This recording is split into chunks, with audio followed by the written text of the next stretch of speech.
are we doing? Can you hear me? Hey, and welcome to the Hole in the Head Moto Storytime Podcast. I'm Andy, and I have with me Mr. Blaine Dehmlow. Hi, Blaine. Hi. I'm glad you have me.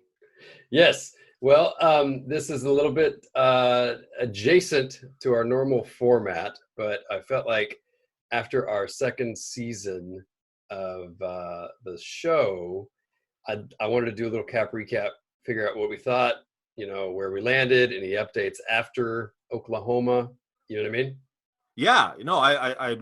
I liked hearing sort of the monologue episode that you do, on occasion. There's kind of your special features where you're tying together loose ends. Anyway, it turned out great, I thought. But I had a couple things just to say about it. Before we get into the Morini updates and where's that story finally finishing, I just want to mention that you had to take shots at me and labeled me as a minivan driver, which hurts me.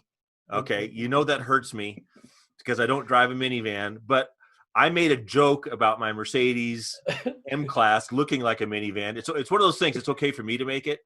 It's not okay for you to make it. All right. But so in the studio by yourself, you characterized me as a minivan driver. Yes. And that hurt me. I'm sorry.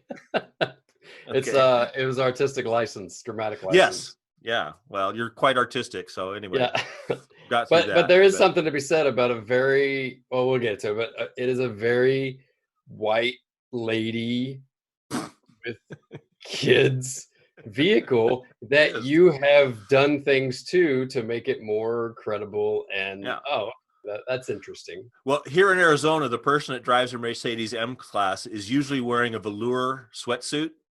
Yeah. With some jewelry, and they're coming back from physical therapy. So does it have a noun written across the ass in some fashion? Yeah, right. Well, that said, I figured, there's a couple things because we haven't really talked about the show or about the episodes in a meta sense. We've sort of kept recording and had these conversations, but as you're aware, like, it's kind of, for me, the show is kind of indicative or emblematic of how our conversations have always sort of happened, is starting out with some weird whatever, just off the cuff, shooting the shit conversation. Then ultimately we're in the middle of a desert, or we're in Portland, or you know what I mean? Or what if we did this? Yeah. What happens? Yeah. There's always been sort of this strange force in our conversations that all of a sudden other opportunities, or like we find ourselves doing stuff. Like I think when we restored our first motorcycles at the shop, we said, well, we got to take these out in the desert. And then you and I ended up riding from Reno to Las Vegas in the dirt on this epic dirt ride. And I remember asking you at that point, well, Andy, how much have you ridden in the dirt? Or how much have you ridden, on a big trip like this before? And it was, I had no idea that was something that was, I thought you'd been doing that your whole life, and you're a great rider, but it turns out that was something that was fairly new to you. But I guess to your point is that I remember discussing it as like never thinking I was going to actually do it. It's just something I come up with. Like I come up with 100 good ideas a day to goof around, things not related to work or making money. And we said, let's take a trip to the desert. And we ended up riding from the Flamingo Hotel in Reno to the Flamingo Hotel in Las Vegas. Great epic road trip through the desert. I mean, we just had a ball out there. Somehow you're the person I have conversations with, and it turns into things that we actually do.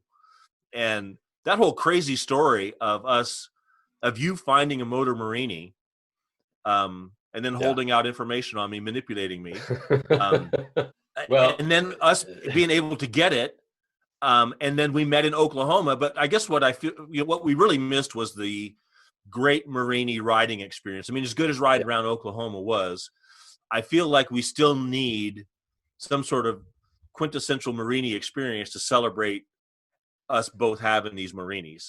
Yeah. And I keep going back and forth on this because on one hand, it could be finished. That story could be finished. And for me, meaning, from nothing, a conversation about whatever, getting a thing and taking delivery of it. The riding of the bike or the adventure through the Andes or whatever is kind of another thing. right? When you said adventure through the Andes, I thought that's going to be a blog by your ex-girlfriends. Gross. But you meant to ride through mountains in South America. Yes. Okay. Yeah. For example, in Argentina, whatever, like that is some epic thing or destination or trip. It seems like it's its own thing, not more or less important to just the getting of the motorcycle that just came out of thin air, really. I mean, yeah, to be fair, like there's no reason for us to buy, for either of us to buy another Italian motorcycle, and let alone drive across the country to get it during a pandemic when neither of us have really, as far as health goes and finances go, I know, have the wherewithal to do that. And yet it seemed like a good idea. Why not? I mean, right. Yeah, I guess I don't really know where it goes from here. I guess I'm trying to think of what might happen. And, we sort of tried to come up with an event to do with the Marines, but they seem a little bit contrived, and they seem a little bit, every motorcycle guy rides around to some place and eats in a restaurant, and calls it epic. Yeah. So I don't really know what epic should follow, but I'm open for one. Yeah. And the only two things I could think of that would top the story would be, as much as we love our Marinis, and mine's brand new to me, so it's I think of it as being with me always. However, would you trade your Morini for another desirable motorcycle? Would you sell or trade it for something better than the Morini 3.5? Is there anything out there that would suck it out of your hands? Well, I mean, it's easy for me to say no because I have other options to do that, right? Like I have a luxury of, I have other disposable motorcycles that I'd rather get rid of. So I can't say with any certainty that like, yeah, I'd trade up the Morini because I really love that Morini now. Is there no other ultimate motorcycle for you? Oh, sure. But that's next.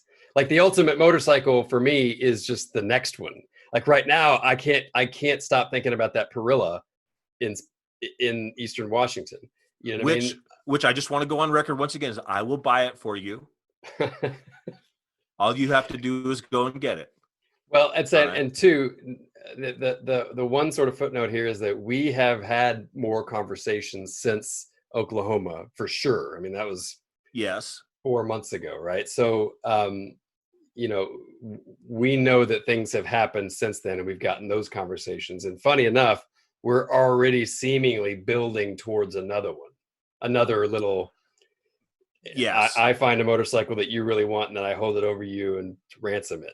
Yes. I hope we get back to that in next season because there's quite a bit I have to say about that.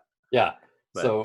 So okay. Well, so for and I also didn't mean to say that the adventure on the Marinis, should there be one that is a full-fledged objective based sort of adventure. Well, happen. You're right. But we should do that. But I wanted to suggest one. The Morini story could go on if they ended up leveraging us into something that was even more ultimate than having the Marinis. Yeah. I don't know what it is, but I could imagine getting, for me, like a pre-war 4-cylinder motorcycle. I would trade the Morini for that. See, I guess it's just an addict in me that says, well, why would I need to give up the Morini? No, it's the hoarder in you. You'd never trade anything for anything. You only acquire. No. Yeah. Well, that would be ideal, but usually. Here's the second thing: is that what if our love for Morini, since we couldn't come up with anything good to do, should we host a Morini 3.5 ride-in and invite every Morini person that has a 3.5 or 500 Sport? So let's just say Morini V twins only, or something like that, and then host an event so that we can get a little bit, I think as much as I would like riding with you, I might like to go to a Morini event, and then I would like to on the side have an episode with you where we talk about what we've learned about Morini people. We love to talk about love to talk about people almost as much as we talk about motorcycles. So I don't know who has Morini 3.5s and 500 Sports or 500s. So I would love to see who it is. And of course, immediately I'd make fun of all the guys that show up on the Morini cruisers, right? They made that horrible 500. Yeah. With their t-shirts. I'd have to wear my Yeah. Morini t-shirt. Yeah. Okay, so before we Okay. so we're starting to like this is the best and the worst part about doing this with you is because when we try to do something meta that is like, all right, let's focus on what we're doing and how, we end up going, well, hell, let's just do a giant event with fucking Vans and Marinis. Like, and so Isn't that what meta means? Tell me what meta means, because maybe I'm not paying attention to it. meta means about itself. So if you have a meta conversation, you're having a conversation about conversations. Yeah, right? I think I'm in the ballpark with that. Anyway, I'll leave it there. You go. Well, so for house cleaning, we've wrapped up the second season. Everything is okay. You know, when we started that, we really had no idea where it was going. Legitimately had no sort of goal or, you know, what this is going to look like. In fact, I wasn't sure if I was going to be proud or willing to publish them until about the fourth episode, when the Morini and the BMW and Anita and Brendan started becoming a thing. Do you know what I mean? Because Lord knows there needs to be another conversational podcast about people's opinions. Oh yeah, two guys thinking they're clever talking to each other, I mean, is not unique. And so we really need, maybe the universe is saving us by going, hey, here's actually something to do, you know, and pulls us out and makes us do something sort of action oriented, because we could while away the next 30 years just goofing around talking about stuff. And I don't know that anybody needs to be around for that. For me, I guess that was a sort of special bit is, you know, just, hey, having a conversation, sharing a moment in time, whatever, getting out all weird, but like sharing a space during the week to hang out with you and have conversation that leads to God knows where. Right. Well, and I guess the other part of it is that, you know, I would love it if we always had a quest and in a nice, neat wrapper. We started a season with a joke that became real, that became, you know, and then it all ended up at the end of the season. I don't know if it's going to be like that, you know, but when those opportunities come up, we certainly should follow them. Yeah. And well, and then again, that's why I need to expense, you know, the purchase of the Morini and the trip to the show. And you can reimburse me for that, because so far I've invested a lot in the show. Yeah. And I know you have too, but I think I'm a little bit ahead of you.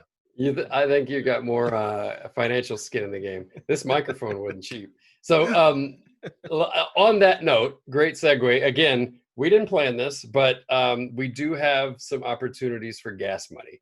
And one of the things that I wanted to sort of call out is that we do have a website, right? holdintheheadmoto.com. In that site, we also have gas money. We have donations on the Hole in the Head Moto website, but then we also have a Patreon. Do you know what Patreon is? Did I start that without you? Oh no, I love it when you're condescending to me about technology. Mostly, of course, you're right to do that, but I happen to know what Patreon is. Yes. Was that Patreonizing when I asked you that? I think that's what you were doing right there. It was a long game.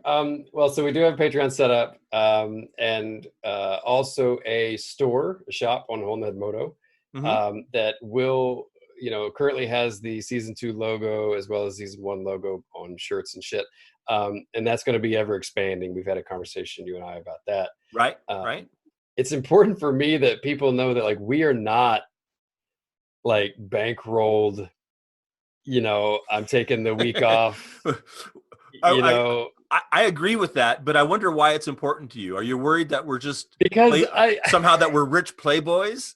Do you think we come across as that?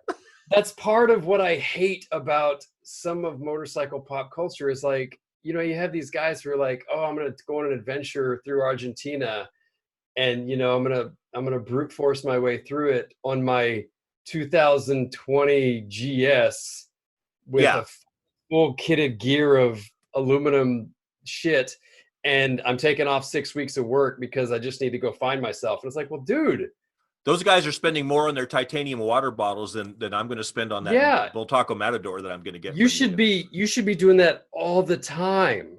If money and time is not an issue for you, I mean, money and time is not an issue for me because I'm unemployed. Right.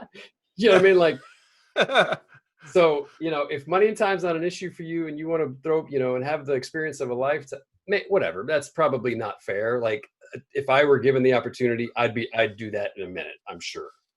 Mm-hmm. But I think what bothers me, or at least what I'm self-conscious about is that like, oh, these guys who are just like at the drop of a hat going to drive across the country and go buy a, $20,000 motorcycle when like, I don't think I've spent 20 grand on motorcycles my entire adult life. I agree with that in some way. I mean, I would, if I was rich, I would flaunt it. There's no doubt about it. I don't have enough security to somehow not act like I'm better than people. I would in a minute, but I don't. So I'm sort of limited that way. But in a way, in the whole motorsports community, like we've talked about this before, that snobbery that exists when someone says, well, you shouldn't get into this unless you have enough money. You shouldn't be restoring a Ducati if you can't pop $700 for the original carburetor. You shouldn't be trying to restore a Ducati single. But the truth is that I want to restore all those bikes. I want to have all those bikes, and I have virtually nothing to work with. And so everything is some sort of behind the scenes parlay, of some other thing that leads to doing it. But I guess what I would want people to know more often than, mostly is that at whatever level you play, we're on your side. So I love it when a guy, is riding a bike, has no tools, no knowledge, and is stuck somewhere. Instead of belittling that person, I'm thinking, good for you for getting out here. Good for you for coming out to learn these lessons. And that's right. We'll put some black tape on that thing and some baling wire. And we could probably play the card that says, I can't believe you tried to ride this thing, with this little knowledge, experience, and money.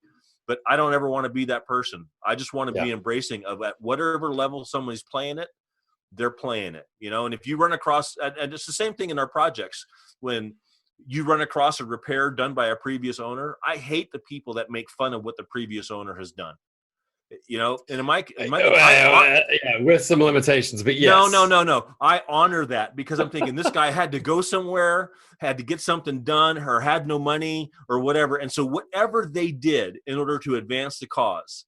So if they welded stuff on because they didn't have a nut, and if they, just did these bodgy repairs, to me, that's born out of necessity and urgency.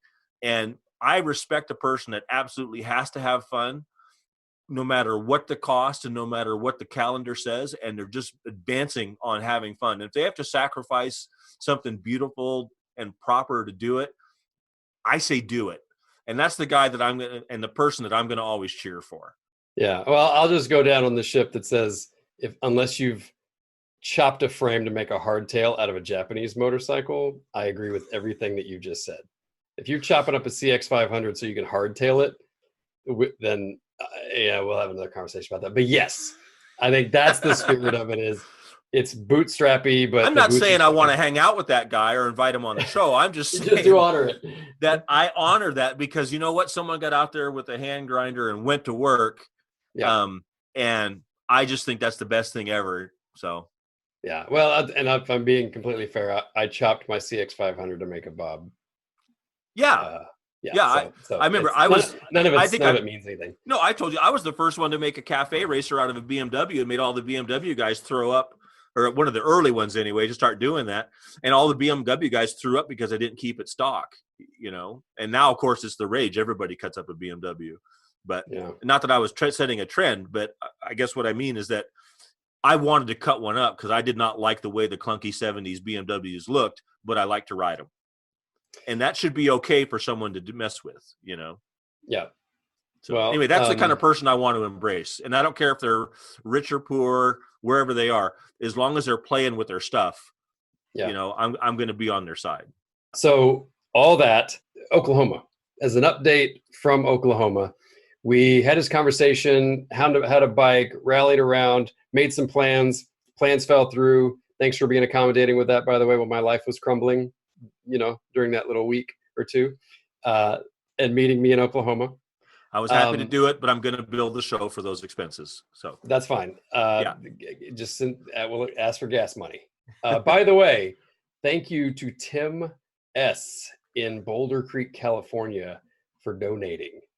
All right. He's funding the dream with us. Yeah, he's one of our first donors, and he's working on a T3 project of his own. Okay. So Moto Guzzi was not a bad decision. Yeah. Well, we'll give him some value for that, for sure. So that said, so after, we got back, you got home safely, obviously. you still had some issues with the Morini, never quite got it right in Oklahoma or got it to run satisfactorily in Oklahoma. What's been up since? You had some post office nonsense. Yeah. Basically, I've decided that I think the offending member is the ignition doesn't advance properly when it's supposed to. And this is an electronic ignition setup that's supposed to do that. What I believe, my theory is that I have an ignition system off of a 500. And not really for the 3.5. So I found a person who makes an electronic ignition kit in Sweden or in the Netherlands. Does that include Sweden? I don't get that whole thing. No, it doesn't. It's the Baltics. Yeah. Okay, whatever. But you got the Netherlands. There's no country called Nether. I don't know why there's called the Netherlands. There is a region called Netherlands. All right. Though. There's a country called Sweden, and I don't know why we can't call that Swedenland. All right. It would just be a lot clearer if those people would clear up their shit. But nonetheless, I bought an ignition from somebody in one of those areas where they have Great Danishes. I think that's what it means. And I have yet to install it. I had a 3-month wait for it because it got lost by the post office. Get this. On one day, I decided it's not coming, so I ordered another one. Just ponied up. Yeah. Guess what happened the day after I ordered it? The day after it came. So I had to follow through because she makes them one-off for customers. So you have an extra. I have an extra, which, believe me, I hope you need it desperately because it's one of my most favorite things. Yeah. Ways of getting even with you is on the road when your thing is spitting up. What would you do if you just had a better ignition system? Anyway, consider that. Nonetheless, but I came home with the Morini bitterly disappointed in how shitty it runs. In fact, not in the bike, but just disappointed that it never ran right. And I rode it once over to Tombstone for a cheeseburger, and it was just, I just wanted to leave it there and hitchhike home because it just ran. Really? Yeah, I mean, it idles and it accelerates, but it's not smooth and it's not punchy or torquey. And so, anyway, I'm going to have to get through that because your bike runs superbly.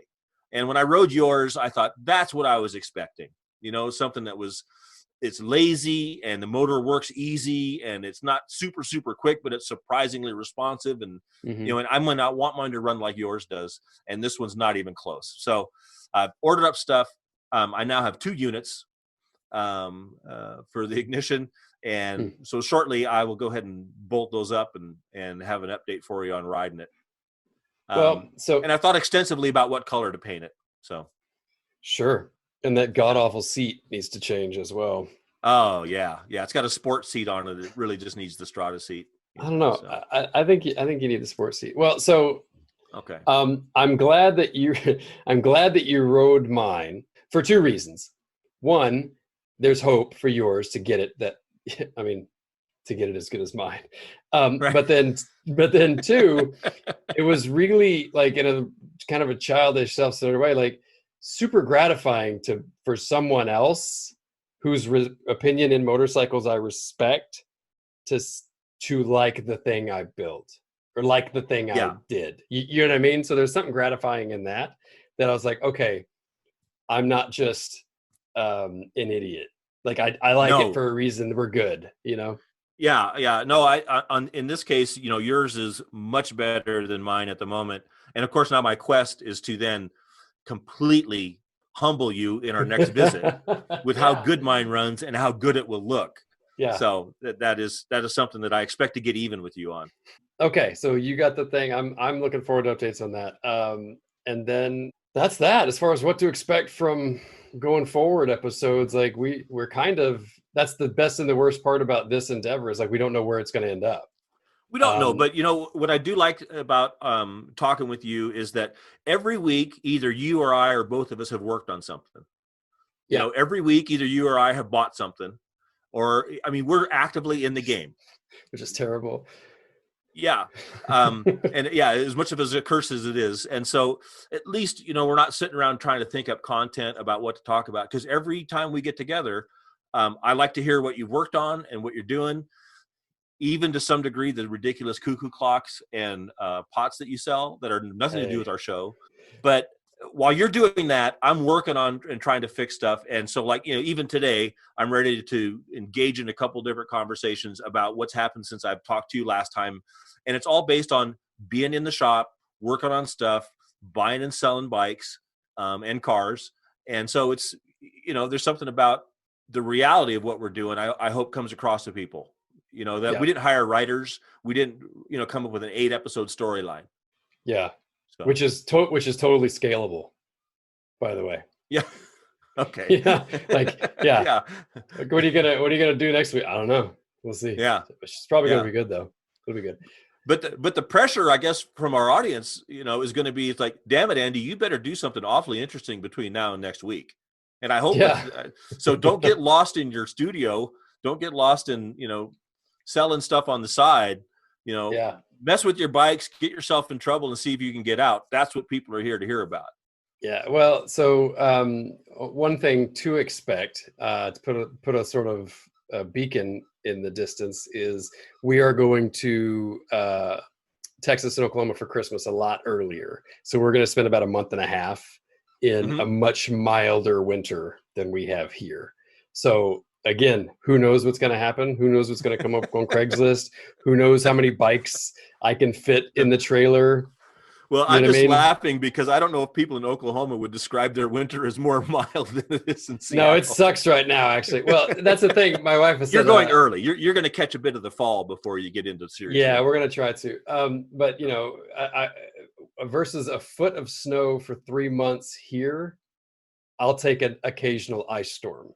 Mm-hmm. You know what I mean? Like a week of ice versus 6 months of gloomy, shitty slush snow nonsense. Not as bad as Minneapolis, but as soon as you get ice, let's get ice bikes.